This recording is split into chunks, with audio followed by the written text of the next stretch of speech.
গাজায় গণহত্যা থামছে না। প্রত্যেক ফিলিস্তিনির জীবন অমূল্য।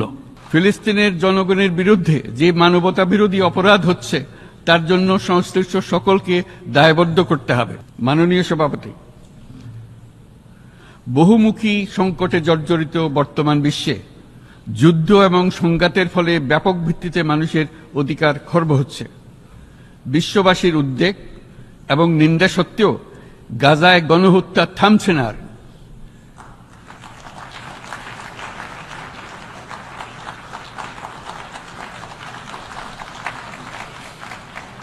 ফিলিস্তিনের মতো বিদ্যমান বাস্তবতা কেবল আরব কিংবা মুসলমানদের জন্যই উদ্বেগজনক নয়, বরং তা সমগ্র মানব জাতির জন্যই উদ্বেগের বিষয়।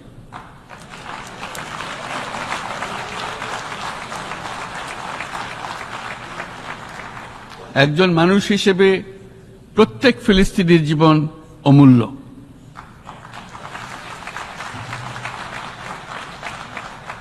ফিলিস্তিনের জনগণের বিরুদ্ধে যে মানবতা বিরোধী অপরাধ হচ্ছে তার জন্য সংশ্লিষ্ট সকলকে দায়বদ্ধ করতে হবে।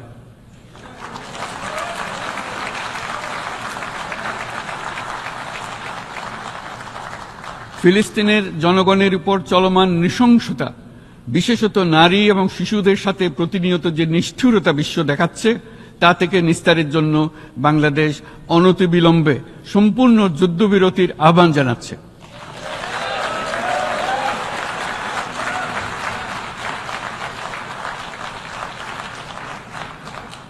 দ্বিরাষ্ট্রভিত্তিক সমাধানেই মধ্যপ্রাচ্যে টেকসই শান্তি আনতে পারবে। তাই জাতিসংঘ সহ আন্তর্জাতিক সম্প্রদায়ের সকলকে এর বাস্তবায়নের জন্য এখনই উদ্যোগ নিতে আহ্বান জানাচ্ছি।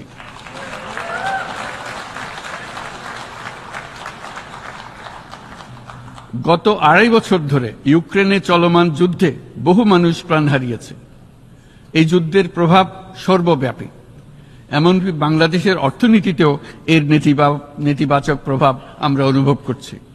আমরা তাই উভয় পক্ষকে সংলাপে বসে বিরোধ নিরসনের মাধ্যমে যুদ্ধের অবসান ঘটানোর আহ্বান জানাচ্ছি। মাননীয় সভাপতি, বাংলাদেশ গত 7 বছর যাবৎ মায়ানমার হতে আগত 12 লাখেরও বেশি রোহিঙ্গাদের মানবিক কারণে আশ্রয় দিয়ে আসছে। এর ফলে আমরা বিরাট সামাজিক, অর্থনৈতিক, পরিবেশগত ক্ষতির সম্মুখীন হচ্ছি।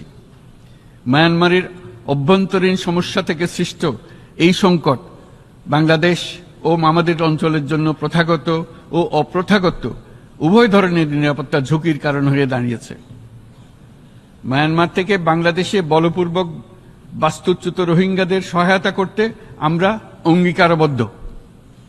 আমরা রোহিঙ্গাদের জন্য মানবিক সহায়তা কার্যক্রম চালু রাখা এবং তাদের টেকসই প্রত্যাবর্তন নিশ্চিত করার উদ্দেশ্যে আন্তর্জাতিক সম্প্রদায়ের পর্যাপ্ত সহায়তা অব্যাহত রাখার আহ্বান জানাচ্ছি।